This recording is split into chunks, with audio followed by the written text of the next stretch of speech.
नमस्कार, आप सभी देख रहे हैं जनतंत्र मंत्र न्यूज। मैं हूं आपके साथ अंजलि त्यागी। आइए रुक करते हैं आज की तमाम बड़ी खबरों की ओर। भोपाल के अयोध्या नगर में रहने वाले टेंट कारोबारी हिमांशु यादव ने 11 अगस्त को अपने नरेला शंकरी स्थित घर के कमरे में फांसी लगा ली थी। युवक की मौत के 18 दिन बाद एक वीडियो सामने आया है जिसमें युवक सुसाइड के लिए पत्नी और ससुराल वालों को जिम्मेदार बता रहा है। उसने कहा कि मौत के लिए पत्नी वैशाली और ससुर रामलाल जिम्मेदार हैं। दोनों लगातार कॉल कर मुझे और मेरे पिता को FIR दर्ज कराकर जेल भिजवाने की धमकी दे रहे थे। कई बार मनाने के बाद भी वैशाली लौटने को तैयार नहीं है। अपने मायके में रह रही है। 21 जुलाई को अपने पिता के साथ घर गई थी, तब से नहीं लौटी है।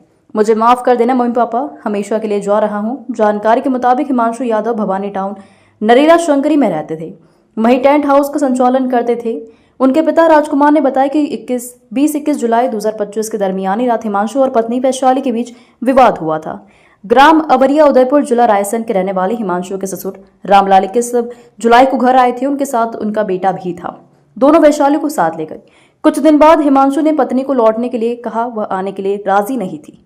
कुछ समय बाद उसने हिमांशु से बात करना बंद कर दिया, उसका कॉल भी नहीं उठाती थी। राजकुमार ने बताया कि हिमांशु ने सिविल इंजीनियरिंग की थी, लेकिन वह स्वयं का कारोबार करता था। बहू ने मेरे खुशहाल बेटे को जान देने पर मजबूर कर दिया। राजकुमार के मुताबिक बहू कमरा बंद कर अधिकांश समय फोन पर व्यस्त रहती थी। मेरा नाम हिमांशु यादव है। आज मैं बहुत टेंशन में हूँ। इस टेंशन की वजह मेरी नहीं तो वाइफ है और वाइफ के घर वाले हैं।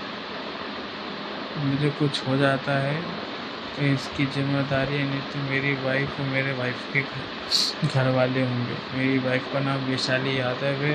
उसकी मम्मी पापा नहीं तो उसको पता नहीं क्या सिखा रहे हैं, पढ़ा रहे हैं मेरे खिलाफ। मेरे घर वालों का नहीं तो छोटा छोटा इल्ज़ाम लगवाने की धमकी दे रहे हैं कि तुम्हारी कंप्लेंट कर देंगे पुलिस में, थाने में, ये कर देंगे। मेरी कोई गलती नहीं। 21 जुलाई को ये घर से सारा सामान लेके चली गई थी। फिर बाद में इन्होंने मेरे को कॉल लगाना बंद कर दिया, सारे कांटेक्ट बंद कर दिए। मैं कॉल लगाता था ये उठाते नहीं थे। बस फिर लड़ाई करने लगे।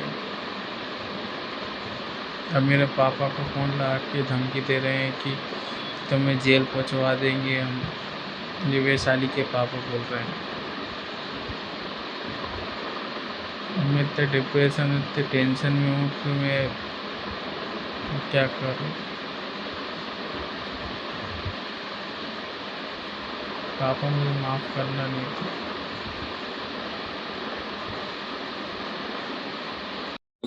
ममता यादव। किस प्रकार का विवाद होता था घर में और क्या घटनाक्रम हुआ है? वो तो बहुत मतलब हर कुछ बोलती थी। क्या बोलती इसलिए थी? अपन उसकी वजह से मुँह नहीं लगते थे कि चलो यार अपन फैमिली में इधर है तो महिला पड़ोसी कुछ बोलेगी,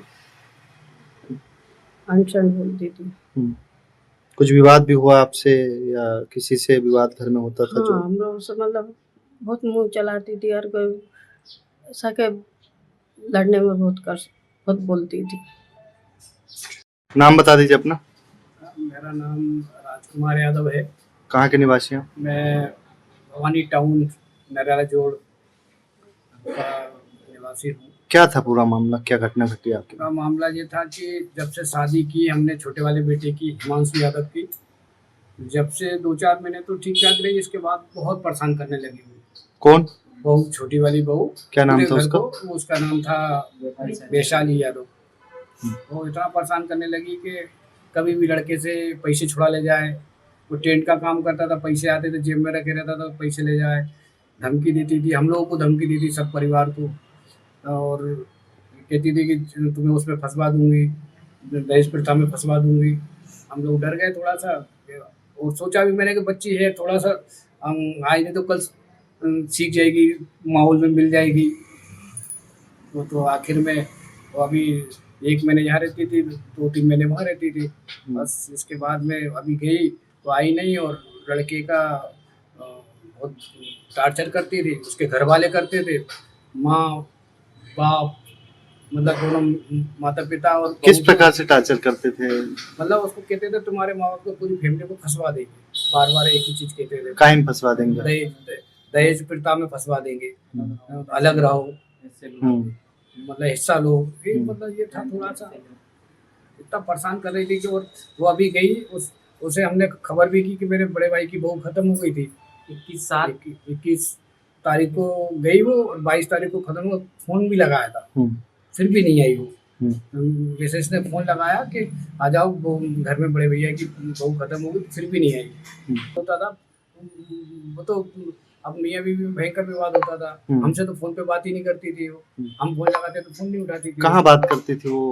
और वो सुबह से और शाम तक अपना कमरा बंद कर लेती थी, फोन पे कहाँ बात कर रही है हम पूछते तो लड़ती थी वो। उनके माँ बाप को भी हमने बताया था, उनके मम्मी पापा को भी बताया, कि भाई को भी बताया कि वो किससे फोन पे बात करती, तुम्हारे से बात करती थी, क्या बात करती है। नहीं, हमारे यहाँ तो कोई विवाद नहीं, खाने की कोई कमी नहीं, हर चीज़ की सुविधा थी उसको, मतलब बैग पहनने की, ओढ़ने की, सब कुछ सुविधा थी। मगर उसके दिमाग में क्या चल रहा था, क्या नहीं चल रहा था, अब ये तो वही जाने, ईश्वर जाने। शादी को 2 साल हुए, 7 तारीख को 6ठा महीना 23 में शादी हुई थी उसकी।